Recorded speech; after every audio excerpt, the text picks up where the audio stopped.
Good day, everyone. In the Daily Investor, there is an article where it says that Eskom is playing with fire. Now, this is a topic that I'm very familiar with, and I'm going to try and give you the details as we head into winter with regards to our chances of not having load shedding. And I want to do it this way around so that you can understand what you need to do to prepare.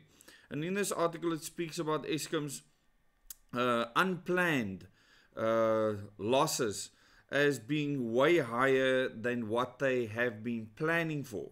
So they've been planning for 13,000 megawatts of unavailable capacity, but at this stage we are at 14,644 megawatts unavailable, and a lot of this, Eskom says, is because of power stations that haven't been returned on time from normal outages where they actually do maintenance to pumps, valves and pipes and boilers, etc. So this is a concern going into the winter months. There's reports of large-scale power outages in KwaZulu-Natal right now because of the snow on the mountains, infrastructure being affected by it.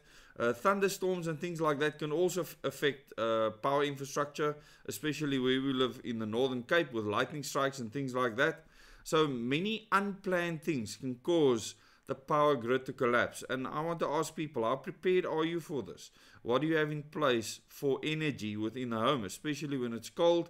We need to stay alive, and to stay alive we need heat, enough energy to keep us warm enough so we can survive. But let's get back to Eskom.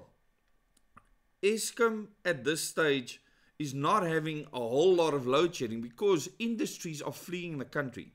And I just want to give you this perspective because a lot of people think that without load shedding, Eskom's doing great. This is not the reality.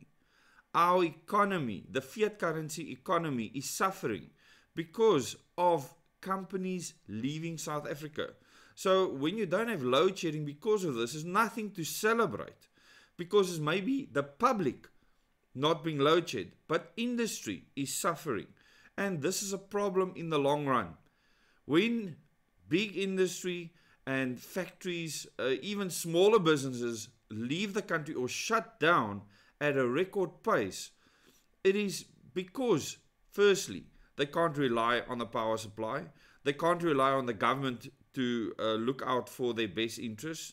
They can't maybe even rely on the workforce. So we have many complex problems at this stage, and not having load shedding is not necessarily good news. Eskom used to be able to supply over 36,000 megawatts during peak load. Now they are battling to do 28,000. It means that over 8,000 megawatts of capacity that was used in the past is gone, which means those companies have left the country. There are more people using electricity than ever before because electricity has been taken to more people than at the transition period of the political system in 1994. Electrification happened at a rampant rate by Eskom. So there's more people using electricity. But businesses have fled in their droves, and our economy shows this reality. It says here, Eskom's unplanned outages averaged 14,644 megawatts over the last week, well above its base case of 13,000 for the 2025 winter period. So they're planning for 13,000, but it's already at 14,644. And Eskom says they have enough capacity, emergency capacity, like the diesel-fired power stations, hydro, like Palmiet and Drakensberg, to be able to compensate for this. But as you know, in the past, they would implement load reduction, not load shedding, to actually top up these dams when the pump storage schemes are used, or to curtail the diesel being used and topping up the diesel tanks when they are run too hard.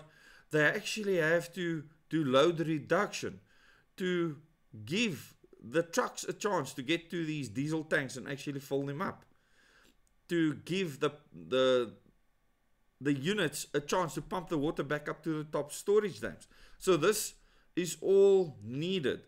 And you know, as the weather systems and the seasons change, Eskom goes through the toughest time during winter months. Typically, summer months with a lot of air conditioners being used, it could also be tough. And those peaks have started having an effect on the grid.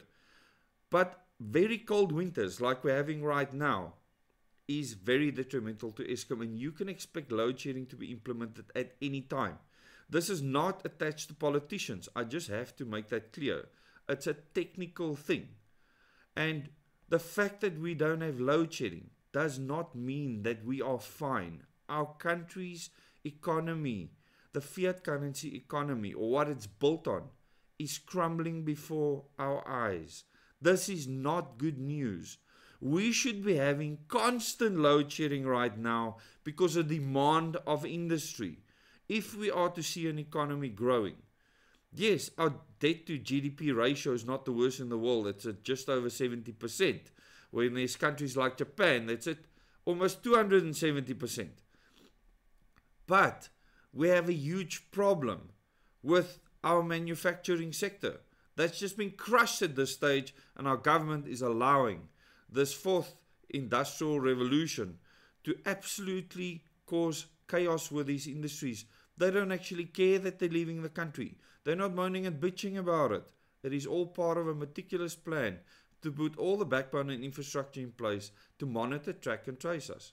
And the next big thing that will use electricity from Eskom will be data centers. And this is what they want. They want data centers built all over the place to run the AI that they'll be using to monitor, track and trace your every move. Thank you so much for watching this video, and thanks for being a subscriber to this channel. If you have not subscribed yet, please subscribe. Click the bell icon for notifications for future videos, and share this content with your friends and family. Please comment underneath this video and tell me if you understand what I'm trying to put across to you. That is not necessarily good news at this stage that we don't have load shedding. We should be concerned about the grid all the time because people are building factories and production is ramping up, etc. This is not happening, people.